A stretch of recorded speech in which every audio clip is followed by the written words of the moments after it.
মাম্পি, মাম্পি তুমি এখানে বসে আছো কেন? মাম্মা, কি হলো? এখানে বসে আছো কেন? পাপা খাচ্ছে না? পাপা অফিস যাবে না? পাপা এইটুকুনি খাবে না? তুমি তো খেলে, এইমাত্র তো তুমি ভাত খেলে। মাম্মা, মাম্মা খেও না, পাপাকে খেতে দাও, পাপাকে খেতে দাও। যে খাবে সেই এইখানে এসে হাজির হয়ে যাবে। মাম্মু, মাম্মা, মাম্মা খেও না, মাম্মা খেও না, মাম্মা, মাম্মা চলে যাও, চলে যাও। মেঝে থেকে কেন কুড়োচ্ছ? মাম্মা চলে যাও, মাম্মা আর খেতে হবে না, মাছ খেতে হবে না। মাম্মা চলো চলো, আমি তোমাকে খেতে দেবো, চলো চলো। বাবাকে খেতে দাও, বাবাকে খেতে দাও, বাবাকে খেতে দাও, পাপাকে খেতে দাও। মাম্মা, মাম্মা পাপাকে খেতে দাও। কি বাজে মেয়ে রে বাবা, যে খাবে এসে বসে পড়বে এইখানে।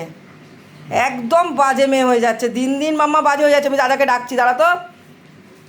রোহন, তো লাঠি নিয়ে আয় তো, লাঠি নিয়ে আয়, পাপাকে খেতে দিচ্ছে না, দেখ পাপাকে খেতে দিচ্ছে না। এই এই এই এখান থেকে উঠবি, এই উঠবি উঠবি উঠবি। তুমি এরম করে দিও না তো, দিও না। মাম্মা, মামা আর খেও না, মামা মামা খেও না, ওরম খেও না, তোমাকে খেতে দিচ্ছি, তুমি এসো।